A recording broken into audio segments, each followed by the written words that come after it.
ଗୋଟିଏ ଗଧ ଥିଲା। ଆଉ ସେ ଗଧ ଯାଉ ଯାଉ ଦେଖିଲା ଗୋଟିଏ କୁକୁର ଗୋଟିଏ ବଳଦ ଗାଡ଼ି ଆଗରେ ଚାଲୁଛି।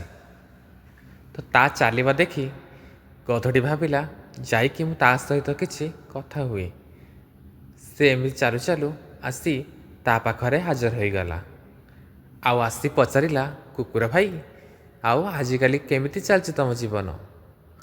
ସେଠୁ କୁକୁର କହିଲା, କ'ଣ କହିବି, ମୋ ଲାଇଫ୍ରେ ବହୁତ ବଡ଼ ବୋଝ ନେଇକି ଚାଲୁଛି। ସମ୍ପୂର୍ଣ୍ଣ ଗାଡ଼ିଟିକୁ ମୋତେ ଚଲେଇବାକୁ ପଡ଼ୁଛି। ତାପରେ ଗଧ ଏହା ଭାବି କହିଲା, ମୁଁ ବି ଏତେ ବି ଗଧ ନୁହେଁ।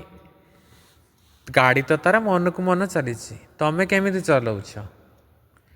ତାପରେ କୁକୁର କହିଲା, ହଁ ଆଜ୍ଞା, ଏଇ ବଳଦ ଗାଡ଼ିଟି ମୁଁ ହିଁ ଚଲାଉଛି। ମୁଁ ଯଦି ରହିଯିବି ଗାଡ଼ି ବି ରହିଯିବ। ତାପରେ ଗଧ କହିଲା, ଠିକ୍ ଅଛି, ରଖିକି ଦେଖ ତ। ଯେମିତି କହିଛି କୁକୁର ରହିବା ସତ୍ତ୍ୱେ ବଳଦ ଗାଡ଼ି ବି ରହିଗଲା। ତାପରେ କୁକୁର ଭାବିଲା, ସତେ ତ, ମୁଁ ତ କନଫର୍ମ ହେଇଗଲି, ମୋ ଦ୍ୱାରା ହିଁ ବଳଦ ଗାଡ଼ି ଚାଲୁଛି।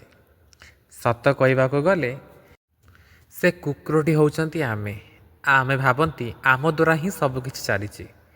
ହେଲେ ବିଧିର ବିଧାନ ଭଗବାନଙ୍କ ଦ୍ୱାରା ହିଁ ସବୁକିଛି ଚାଲେ।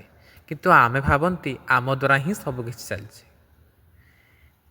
ଖରାପ ଲାଗିଲେ କ୍ଷମା କରିବେ, ହେଲେ କଥାଟି ସତ।